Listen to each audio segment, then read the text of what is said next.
For privacy reasons, names and places have been changed. This story is inspired by true events.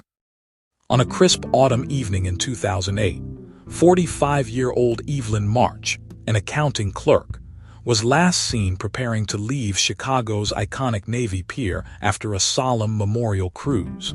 She texted her cousin she'd grab a cab. She never made it home. Despite an extensive investigation into her last known location, her phone's final ping near the Ferris wheel, Evelyn March vanished without a trace, leaving behind a bewildered family and an empty space where answers should have been. For 11 agonizing years, her loved ones lived with agonizing uncertainty, clinging to a fading hope in the face of profound silence. Then, in 2019, during a long-overdue pier renovation, a chilling discovery was made. A mildew-stained purse, unmistakably Evelyn's, found wedged behind a corroded access panel. This is the complete investigation into what truly happened to Evelyn March. Before we continue, let us know where you're watching from, and if you enjoy this content, consider liking and subscribing to our channel. Now let's continue. On a crisp autumn evening in 2008, Chicago's iconic Navy Pier bustled with its usual vibrant energy, a familiar backdrop for both locals and tourists.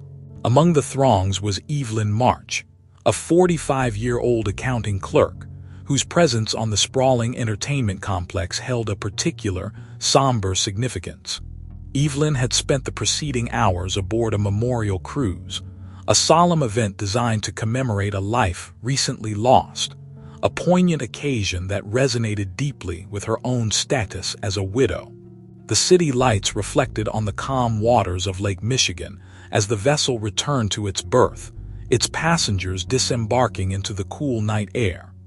As Evelyn joined the flow of people exiting the pier, her immediate thoughts turned to her journey home.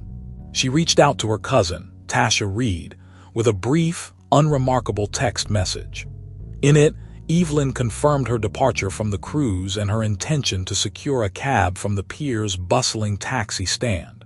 It was a mundane exchange, a routine communication between family members, offering no discernible hint of the profound and enduring mystery that was about to unfold. This simple text would become one of the last confirmed interactions Evelyn March ever had. Investigators would later trace the faint digital breadcrumbs of her final movements. Evelyn's mobile phone, a standard device for the era, registered its last verifiable signal near the towering Ferris wheel, an unmistakable landmark that dominated the pier's eastern end. This singular data point marked the ultimate objective trace of Evelyn March, placing her within a specific, yet still expansive, area of Navy Pier. Beyond this technological ping, the record of her presence ceased abruptly. As the late hours of the evening bled into the early morning, Tasha Reed's initial, casual expectation of Evelyn's safe return began to dissolve into a gnawing unease. Phone calls to Evelyn's number went unanswered, ringing out into an empty void. Her apartment remained dark and silent, showing no signs of her presence. The mounting worry quickly escalated into a profound alarm, compelling Tasha to contact the Chicago Police Department, initiating what would become an 11-year search for answers. From that critical juncture, Evelyn March was no longer merely late. She was officially a missing person.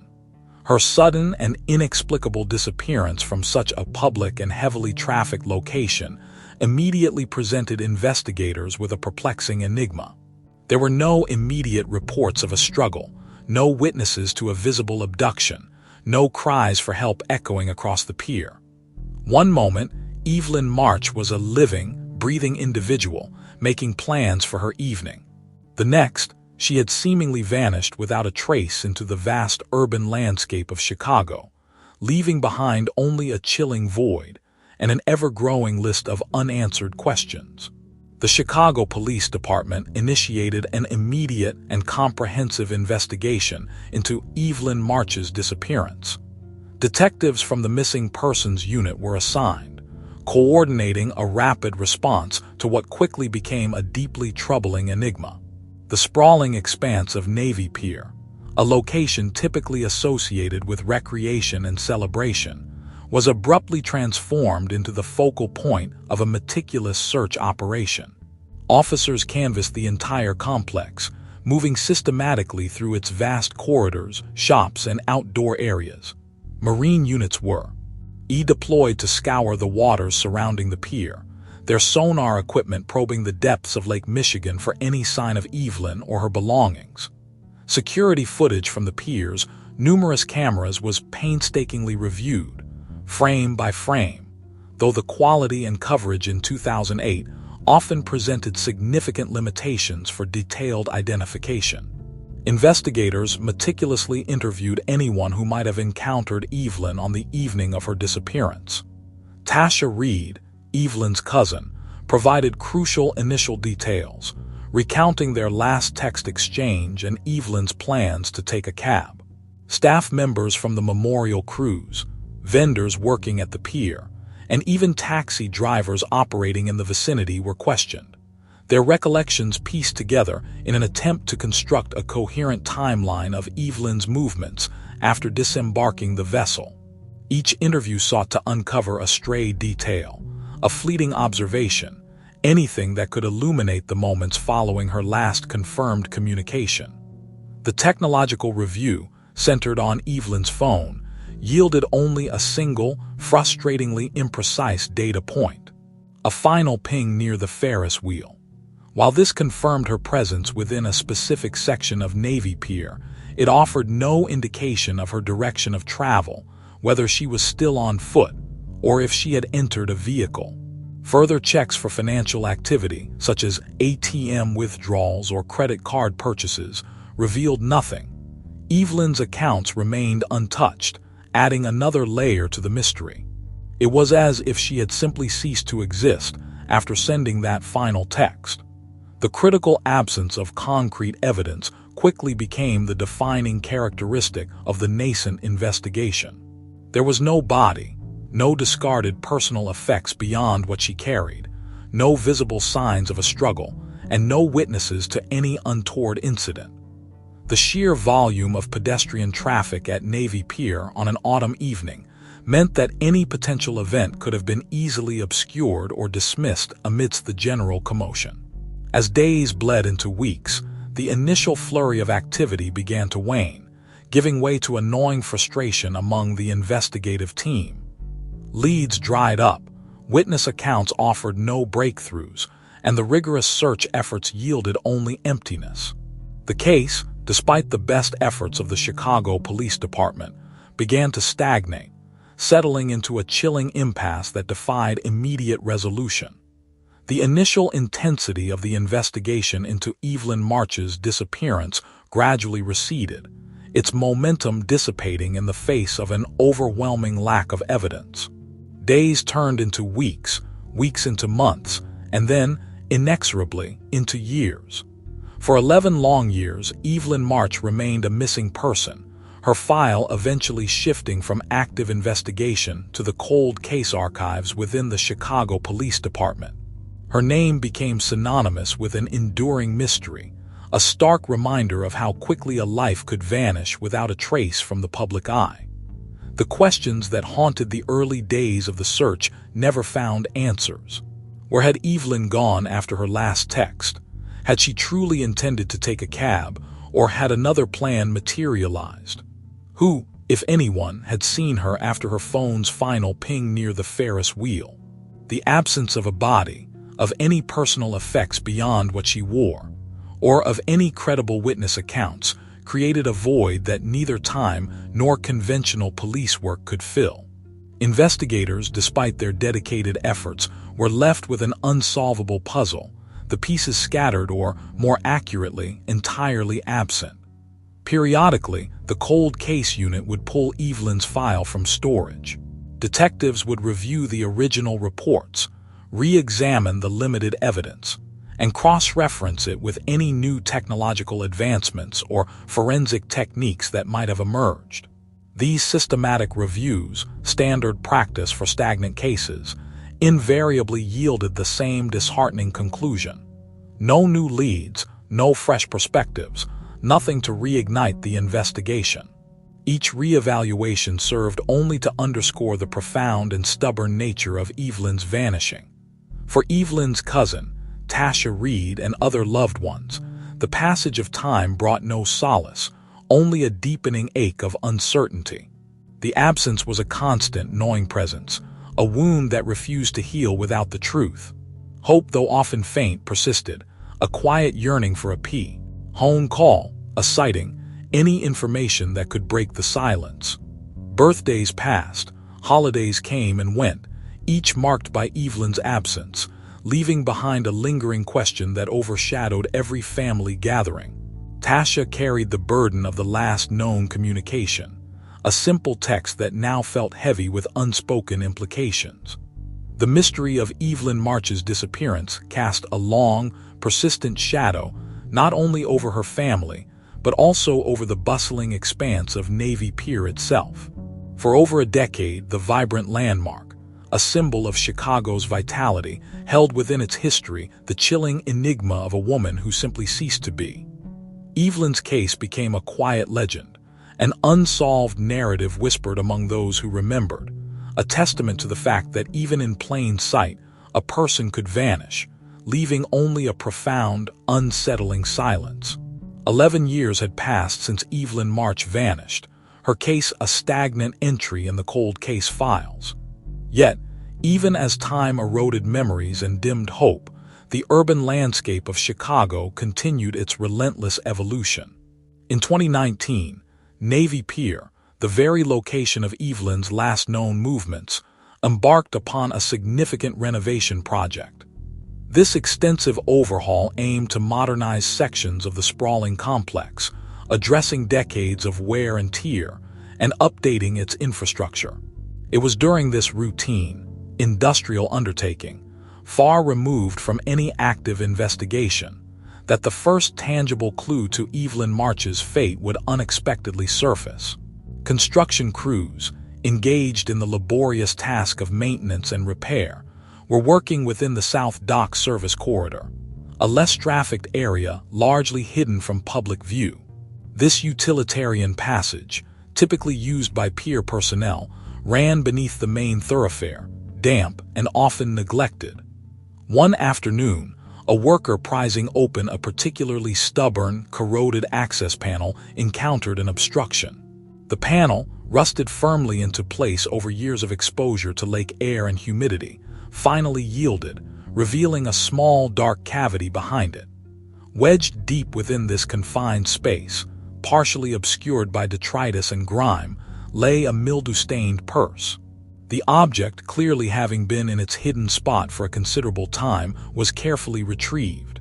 Its leather was discolored, its fabric lining warped by moisture, but its contents, though also affected, remained largely intact.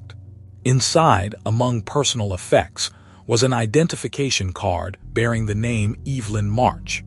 The discovery was immediately reported to site supervisors, who in turn alerted the Chicago Police Department. For the first time in over a decade, a physical piece of Evelyn March had been found, not in a landfill, nor in the depths of the lake, but secreted away within the very structure of Navy Pier itself. The ramifications were immediate and profound. The cold case, long dormant, was abruptly jolted back to life. Detectives who had worked the original disappearance, or those now inheriting the file, felt a surge of renewed purpose. The mildew-stained purse, once a forgotten item, became the singular, most critical piece of evidence in a case defined by its absence of clues. Evelyn March was no longer merely a missing person. The discovery of her purse, hidden in such a deliberate manner, strongly suggested foul play. The narrative shifted from an inexplicable vanishing act to a potential crime, one that now had a physical starting point for a renewed and intensive investigation. This unexpected find transformed an 11-year mystery, offering a new beginning and the first real hope for answers. The discovery of Evelyn March's mildew-stained purse behind a corroded access panel at Navy Pier immediately relaunched the long-dormant investigation with a renewed and intense focus. The case, once a cold file marked by an absence of tangible clues, was now teeming with potential. The Chicago Police Department wasted no time, establishing a dedicated task force to meticulously re-examine every aspect of Evelyn's disappearance, starting with the purse itself. This single artifact, shielded from the elements for 11 years, held the promise of unlocking a decade of silence. The purse was transported under strict chain-of-custody protocols to the CPD Forensic Laboratory. Here, a team of highly skilled technicians began an exhaustive examination, treating it as a pristine crime scene. Every seam, every pocket, every layer of fabric was scrutinized. The exterior was carefully brushed for trace evidence, the interior contents delicately removed and cataloged.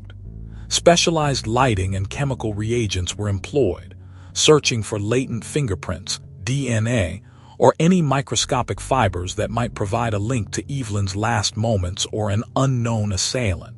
The process was slow, painstaking, and methodical, driven by the knowledge that a single overlooked detail could be the key to the entire mystery. It was during this meticulous forensic analysis that a crucial piece of evidence emerged. Tiny, crystalline residues embedded deep within the purse's lining.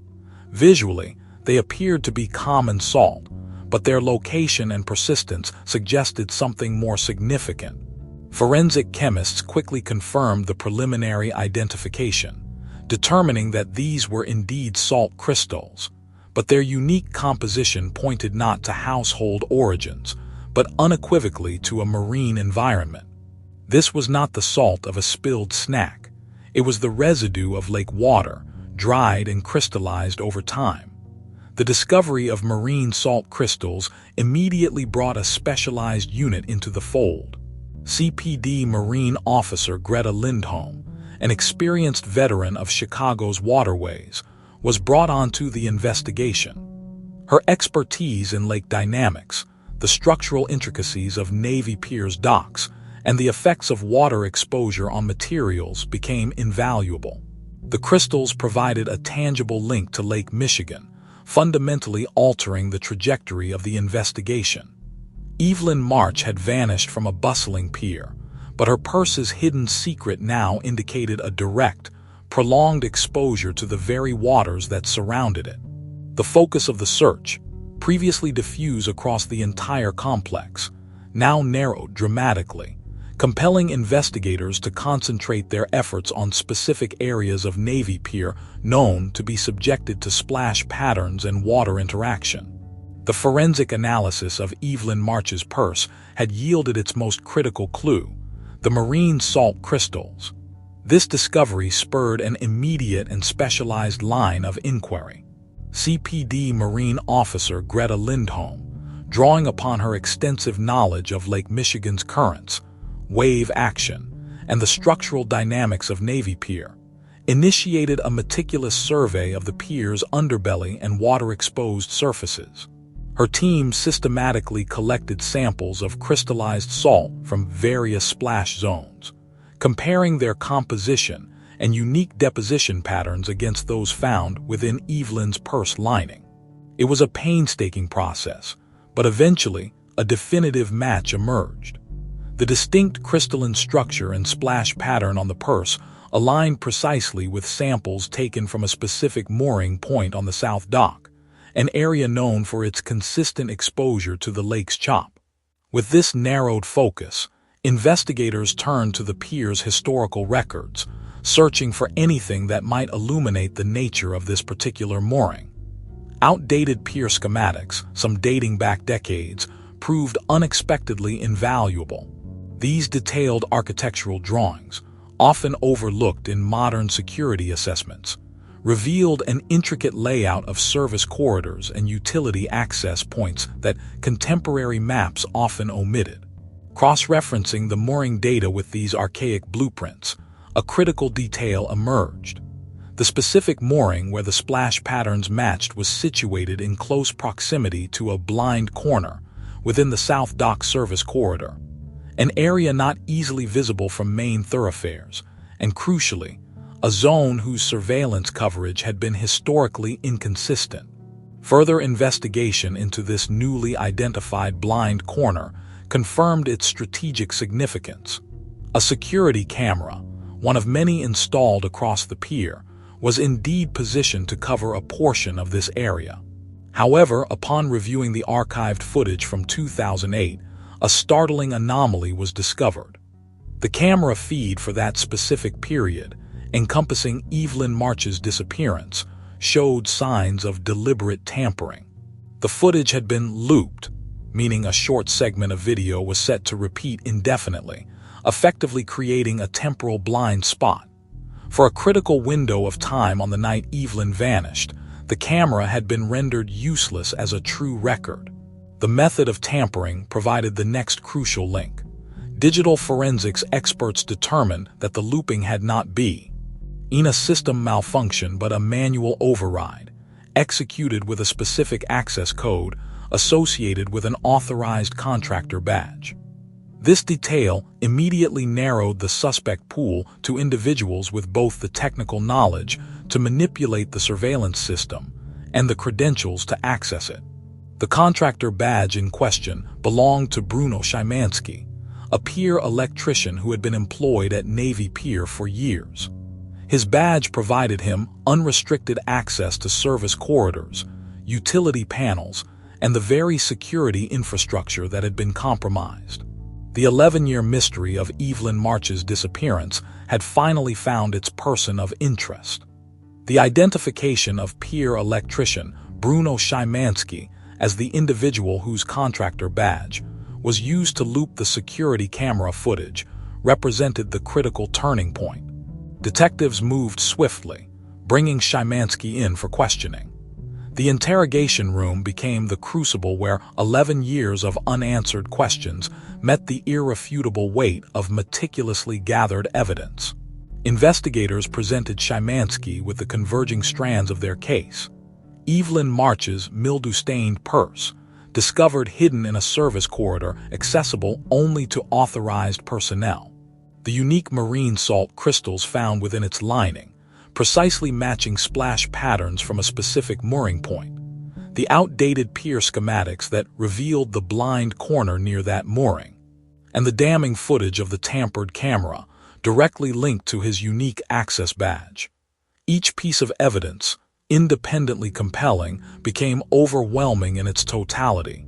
Under the relentless pressure of this comprehensive evidentiary chain, the truth of Evelyn March's disappearance began to emerge. While the precise details of that night remained largely within Szymanski's confession, the investigation established that Evelyn had indeed encountered foul play shortly after her last text message. Her path had, for reasons still not entirely clear, led her into the secluded South Dock service corridor, an area where Szymanski, familiar with its hidden access points and surveillance vulnerabilities, had operated.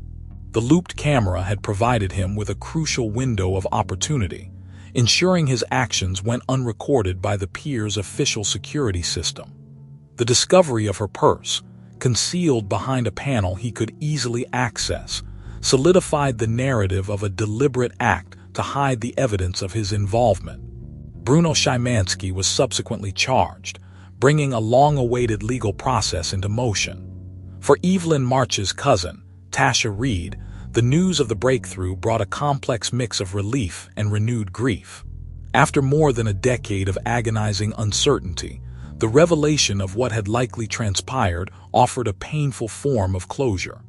The unanswered questions that had shadowed her family for so long finally had an explanation, however grim. It did not erase the loss, but it replaced the haunting void with a tangible, albeit tragic, narrative.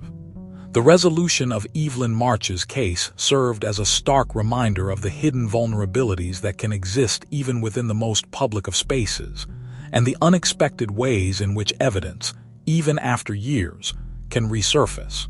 It underscored the relentless dedication of investigators who refused to let a cold case fade entirely, and the critical role of forensic science in uncovering truths that time and deliberate concealment had sought to bury.